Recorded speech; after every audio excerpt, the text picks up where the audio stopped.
This wasn't the practice of post-war British demonstrations. The cops had no order now. Isolated, surrounded. We had no ranks before us. All the police were to our right. We had the steps before us. How-where? Form up! And the ranks started to come back. 10 ranks bouncing in warm-up, while the cops quickly tried to drag bodies to form a line. Then the horses. 2 dozen horses brought up to stand behind the cops. 20 ranks, dragging the strags. Geordies were mental, we're off, we're fucking heads. We're Geordies were mental, we're off, we're fucking heads. Not the polished, politically correct slogan of the Cater School. These were the chants of the football terraces, imported by raw working class youth to wind up the filth and infuse the adrenaline. People started to drop in with us, seeing the weakness of the enemy ranks and hearing the chant of determination. Do stop that Geordie thing, chanted a petty bourgeois lass in a combat jacket. You're breaking the centralism of the demonstration. Fuck off! Geordie come, we started forward. Geordie come, and a sense of unified power swept the wedge. Geordie, Geordie, smash! We hit the thin ranks and at once broke. Arms again flying. Keith in a flying drop kick. Bags of flour were raining forward, adding a mad comedy to the serious fighting. Real blood and red paint splattered the entire square. Cathy gave another famous heater on a cop face, and the secondary ranks pushing forward.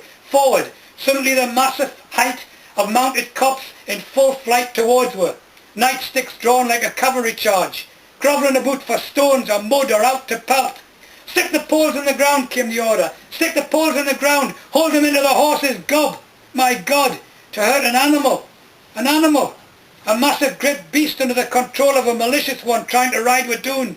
We must resist. As the flying bodies met, all fear is gone. We would never escape from the square. It was a final encounter, we believed, so fight like fucking fury.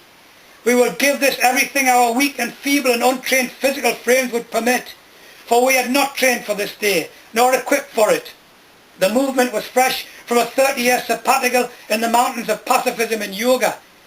A flying bike chain, went whizzing over heads and made contact with a mounted cop neck. As he fell from the horse, so the renewed thrust began.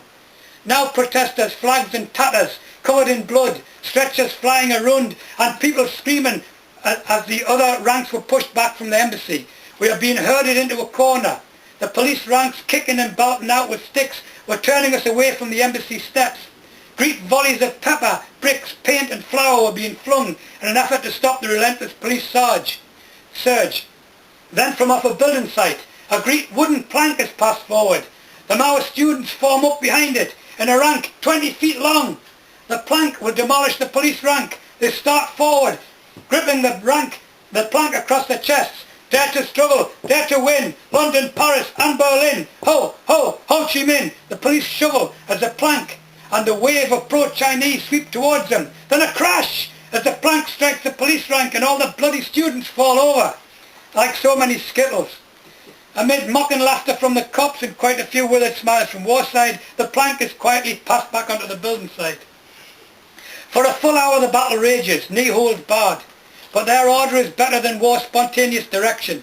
Even the anarchists agree.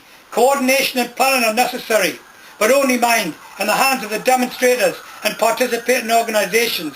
When the going got hot, got tough, the unelected leaders had wet themselves and subsequently dropped mass violent demonstrations like this one from their agenda. It was too big, too violent and too uncontrolled for the leadership of the Vietnam Solidarity Campaign. In March, I might not be able to read this bit. In March, the truth of what was really happening in Vietnam starts to leak out. The My Lai massacre is pictured live and on film and in photos. A cold-blooded, genocidal, ruthless and murderous attack upon a hapless and helpless village. Females of all ages, from children through to old wives, are brutally raped and then many just shot to death after having been violated. Several hundred men, women and children, little tots and babies shot down, doused in flames, blown to smithereens, close, eye to eye, face to face, wanton, frenzied, hate-filled killing. These scenes will never leave my mind. Those little bodies, barefoot, lying on their mothers, shot coldly and callously. We ought never to forget it. The napalm dropped from the aircraft, which couldn't even see the village or the forest. incinerated and destroyed everything human, animal and vegetable in its path. Cruel and wicked and out of sight. The dive bombers swooping in to drop their canisters on defenseless villages. Machine gun and drown the people, trying desperately to flee or save their animals so that they might survive, shot to pieces with bullets big enough to blast rocks apart. The plastic shrapnel had been deliberately designed so it wouldn't show up on X-ray, and the victim would die a slow and tortured death, while tiring down their comrades to days and weeks of fruitless health care and attention. Those things were cruel and barbarous. But this sustained an endless savagery. This showed who America and its army already was. The truth was, this scene had been repeated time and time again across the country. This time the nice folks at home could say it, though it had first to be suppressed from the highest level down. 18th of March, plastic explosive bomb attacks damage 3 US buildings in Paris, Chase Manhattan Bank, Bank of America and Trans World Airlines. 24th of March, Inland Revenue Cardiff bombed, the work of the Welsh Free Army. 25th of March, US Embassy in Madrid bombed. 11th of April, Easter Saturday, the shot war comrade Rudi Dutschke. In the multi-million page press, the press baron Axel Springer had called for someone to take an iron broom to these students. He got his iron broom in the form of Josef Bachmann, John Schilling, a Nazi. And the youth of Europe hit the streets again in London. We charged the police ranks, Dutschke, Dutschke, Rudi Dutschke, and attacked the German embassy.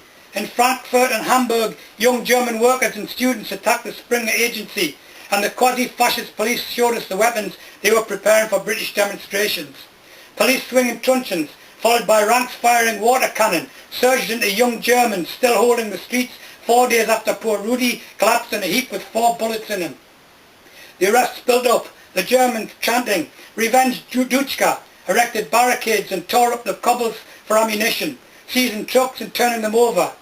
A flying wedge of police dispersed the young workers in 2 directions, but by now Brussels found the German embassy under attack, and the list of European cities ablaze increasing. Springer murderer, Schultz fascist. Dr. Kissing said in a broadcast the authorities would tighten their protective grip on the rioters to prevent them causing further damage.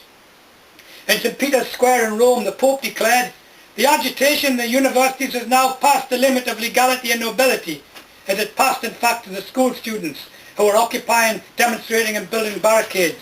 In San Sebastian, Spain, mounted police guarded all strategic locations while foot patrols, jeeps and water cannon trucks manoeuvred. All public transport had been halted and the city sealed off. In Denmark, the office of the Education Ministry was attacked with tomatoes, toilet rolls and smoke bombs. 15-year-old Bridget Thompson, the school student leader, struggled through battle and Danish cops to deliver a protest letter to the Education Minister. The banners read, "If soldiers travel free, so should we.